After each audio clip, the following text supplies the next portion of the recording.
ప్రియురాలతో కలిసి ఓయో లాడ్జ్లో బస చేసినటువంటి ఒక యువకుడు అనుమానాస్పద స్థితిలో మృతి చెందడం జరిగింది.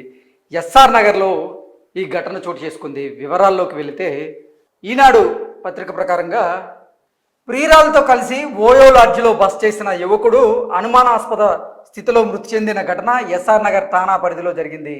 ఎస్ఐ శ్రవణ్ కుమార్ చెప్పిన వివరాల ప్రకారంగా మహబూబ్ నగర్ జిల్లా జడ్చర్లకు చెందిన హేమంత్, ఇతని పేరు హేమంత్, ఇతను జడ్చర్లకు చెందిన వ్యక్తి. ఇతను ఇటుకల వ్యాపారం చేస్తూ ఉండేవాడు. అదే ప్రాంతానికి చెందిన యువతి, ఆవిడకి 27 సంవత్సరాలు. 7 ఏళ్ల క్రితం పరిచయం ఏర్పడింది. ఆ పరిచయం కాస్త ప్రేమగా మారింది. 7 ఏళ్ల క్రితం హేమంత్ వయసు 28, అలాగే మరో యువత వయసు 27. వీరిద్దరికీ 7 ఏళ్ల క్రితం పరిచయం ఏర్పడింది. ఆ పరిచయం కాస్త ప్రేమగా మారింది. అయితే ఇద్దరూ కలిసి సోమవారం నగరంలో జరిగిన ఓ శుభకార్యానికి హాజరై రాత్రి ఎస్ఆర్ నగర్లోని ఓయో టౌన్ హౌస్లో గది తీసుకొని బస చేశారు. నిన్న హేమంత్ అలాగే అతని ప్రియురాలు ఇద్దరు కూడా ఒక శుభకార్యం కోసం వారు సిటీకి రావడం జరిగింది.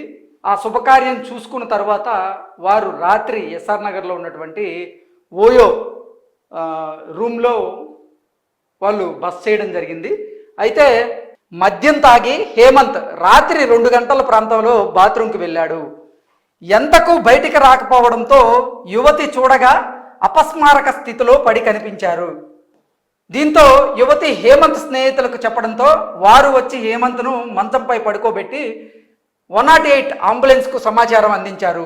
అంబులెన్స్ సిబ్బంది పరీక్షించి అప్పటికే హేమంత్ మృతి చెందినట్లుగా నిర్ధారించారు. విషయం తెలుసుకున్న హేమంత్ తల్లి పోలీసులకు ఫిర్యాదు చేసింది. తన కుమారుడి మృతిపై అనుమానాలు ఉన్నాయని దర్యాప్తు చేయాలని కోరారు. పోస్ట్ మార్టం నివేదిక ఆధారంగా మృతి కారణాలు తెలుస్తాయని పోలీసులు తెలిపారు. సో నిన్న శుభకార్యం కోసం సిటీకి వచ్చినటువంటి హేమంత్, అతని ప్రియురాలు ఇద్దరు కూడా ఎస్ఆర్ నగర్లో ఉన్నటువంటి ఒక హోటల్ రూమ్లో వారు రూమ్ తీసుకొని అక్కడే బస చేయడం జరిగింది.